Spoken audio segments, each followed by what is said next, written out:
दोस्तों 2021 तक मोहन यादव, उनका परिवार और उनसे जुड़ी सभी कंपनीज के पास मिलाकर के 82 एकड़ तक जमीन ही थी। इंडियन एक्सप्रेस की इन्वेस्टिगेशन के मुताबिक 2021 से लेकर के 2025 तक लगभग 253 एकड़ जमीन खरीदी गई। जमीनें खरीदी गई हैं ये बात एक तरफ, लेकिन ये जमीन कहाँ खरीदी गई है? जहां पे रोड प्रोजेक्ट आने वाले थे, जहां हाईवे आने वाले थे, जहां उज्जैन मास्टर प्लान से संबंधित डेवलपमेंट भी आई। क्या ये सब सोच समझकर साजिश के तहत किया गया था, या फिर ये केवल एक सामान्य सा इन्वेस्टमेंट है, जानबूझ करके मुद्दे को बड़ा बनाया जा रहा है विपक्ष के द्वारा, या फिर जो मोहन यादव हैं वो बिल्कुल निर्दोष हैं और बीजेपी को बदनाम करने की साजिश है?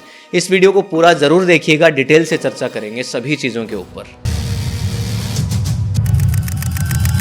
सबसे पहला सवाल है कि इंडियन एक्सप्रेस ने मोहन यादव, उनका परिवार और उनसे जुड़ी जितनी भी कंपनीज हैं सबको लेकर के जो जमीन की होल्डिंग्स हैं उनके बारे में क्या क्लेम किया। देखिए, साफ साफ कहा गया है कि मोहन यादव और उनके परिवार ने 2021 से लेकर के 2025 तक 253 एकड़ संपत्ति यानी कि जमीन खरीदी है। रिपोर्ट्स में दावा किया गया है कि उनके परिवार के पास जो भी जमीन की होल्डिंग्स हैं वो 330 एकड़ से भी ज्यादा पहुंच चुकी है। कब और कितनी जमीन परचेज हुई है मोहन यादव या फिर उनकी कंपनियों के द्वारा, ये भी साफ साफ मेंशन किया गया है उस रिपोर्ट के अंदर। देखिए, 2023 के अंदर मोहन यादव मुख्यमंत्री बने थे और उसके बाद जमीन खरीदने की जो गति है वो बढ़ती चली गई। रिपोर्ट्स में बताया गया है कि 2024 से लेकर के 2025 तक 137 प्लॉट मोहन यादव ने खरीदे हैं। इन सारे प्लॉटों की अगर जमीन को जोड़ा जाए तो लगभग 168 हेक्टेयर जमीन जो है वो बनती है। इससे पहले 2021 से लेकर के 2023 तक 57 प्लॉट और खरीदे गए थे, जिनके अंदर लगभग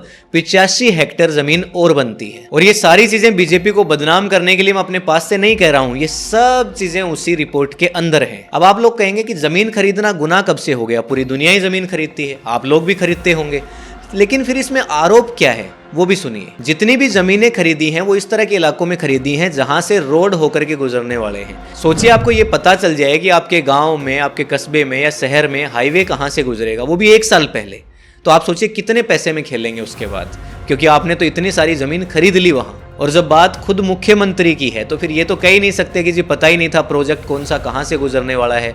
तो इसका मतलब कहीं ना कहीं खुद को फायदा पहुंचाया गया है। उज्जैन मास्टर प्लान 2035 को लेकर के घोषणाएं की गई थी और ये जो पूरा मामला है इसको उन रिपोर्ट्स के अंदर साफ हाईलाइट किया गया है कि जहां जहां से होकर के जो प्रोजेक्ट है, जो मास्टर प्लान है, यहां अप्लाई करना था जिस जगह पे, उसी के आसपास ये सारी की सारी जमीनें हैं। और यही कारण है कि यहां इस मुद्दे पर बैठ करके आज हम बात कर रहे हैं, क्योंकि जमीनें तो आप सभी खरीदते हैं, लेकिन क्या आपको पहले से पता होता है कौन से प्रोजेक्ट कहां से जाएंगे? क्या आप लोग राज्य के सीएम हैं? लेकिन हम जिसकी बात कर रहे हैं मोहन यादव, वो सीएम है। अब ऐसा तो है नहीं सीएम के ऊपर इतने बड़े आरोप लगाए गए हैं और सीएम जवाब भी नहीं देंगे। मोहन यादव के परिवार ने जवाब दिया है।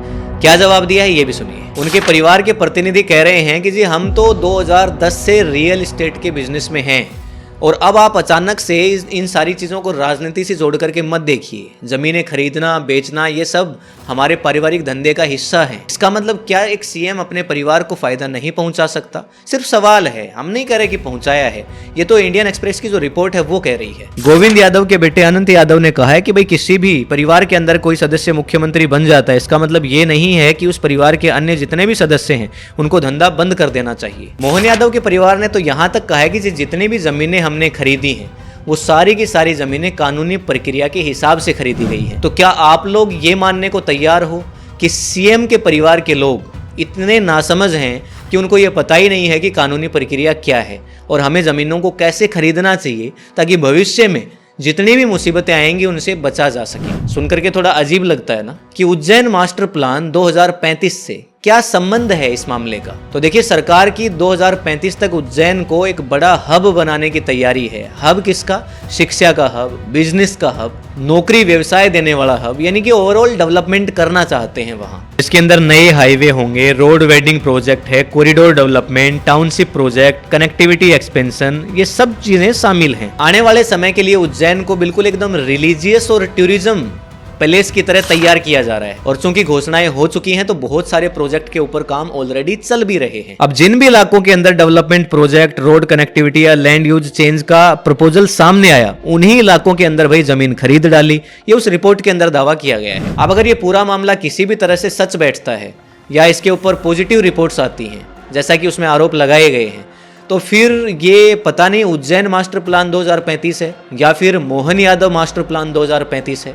आप ही बताइए क्या कहेंगे इस मास्टर प्लान को। आपके मन में सवाल उठ रहा होगा कि भाई मोहन यादव खुद शामिल हैं या उनके परिवार के कौन कौन से सदस्य शामिल हैं, ये भी बता दो। कौन सी कंपनियां शामिल हैं इस घोटाले के अंदर, ये भी बताओ। तो देखिए, जितनी भी जमीनें हैं वो एक आदमी के नाम से नहीं ली गई हैं, परिवार से जुड़े हुए अलग अलग लोगों के नाम पर जमीनें हैं और कई सारी कंपनियां हैं उनके नाम पर भी ज़मीनें खरीदी गई हैं।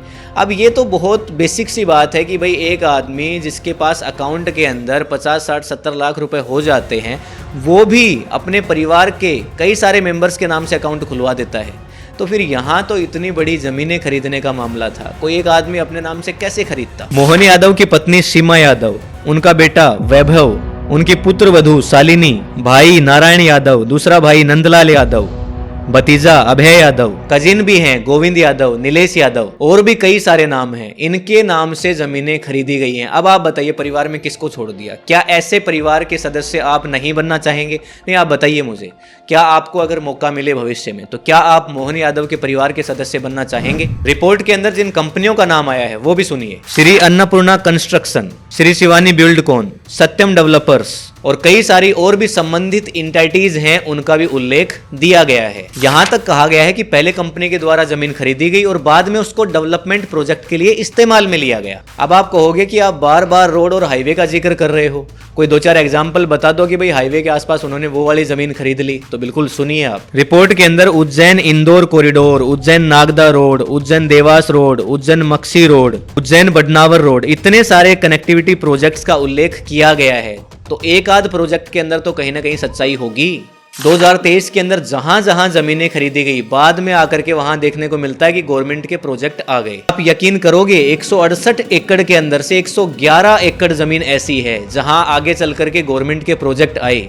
तो क्या भाई मजाक चल रहा है? क्या लोगों को कुछ भी दिखाई नहीं देता कि आपका पारिवारिक धंधा कैसा है? देखिए, जिस तरह का ये पूरा मामला है, इसके अंदर गवर्नेंस और ट्रांसपेरेंसी के सवाल भी साफ साफ खड़े होते हैं। क्या मोहन यादव किसी भी तरह ये साबित कर पाएंगे कि उनका अपनी पत्नी से कोई लेना देना नहीं है, अपने बेटों से लेना देना नहीं है, अपने भतीजों से लेना देना नहीं है, अपने भाइयों से भी लेना देना नहीं है? यानी परिवार में किसी भी मेंबर को मोहन यादव प्रभावित नहीं कर सकते हैं। क्या कानूनी तौर पर यह चीज़ प्रूव हो पाएगी? और अगर किसी भी तरह से वो अपने परिवार के लोगों को प्रभावित करते हैं तो फिर क्या ज़मीन खरीदने और बेचने के अंदर मोहन यादव प्रभावित नहीं कर सकते?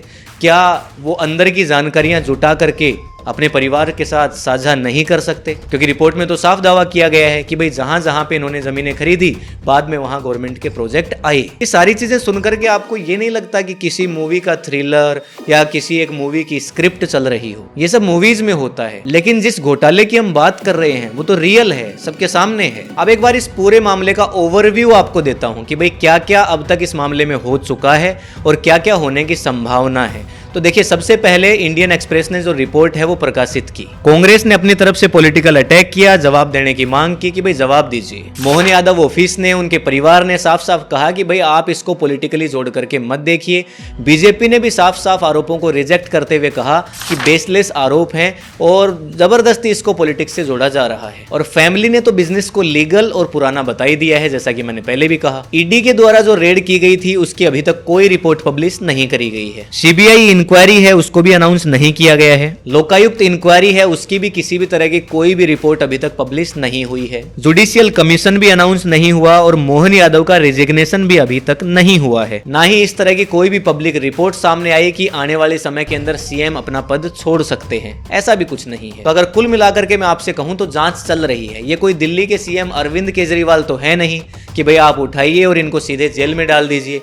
ये बीजेपी से सिटिंग चीफ मिनिस्टर हैं और सिटिंग चीफ मिनिस्टर कभी जेल नहीं जाया करते, और जो खासकर जब वो बीजेपी पार्टी से बिलोंग करते हो। तो एजेंसियां जांच करके रिपोर्ट कब सौंपेंगी, क्या सौंपेंगी, ये तो नहीं पता। बाकी आप लोगों की अदालत के अंदर आप मोहन यादव को निर्दोष मानते हैं या फिर दोषी मानते हैं, कमेंट सेक्शन में लिख करके ज़रूर बताइएगा। बाकी हम मिलेंगे आपसे किसी एक और वीडियो के अंदर, तब तक के लिए जय हिंद, जय भारत।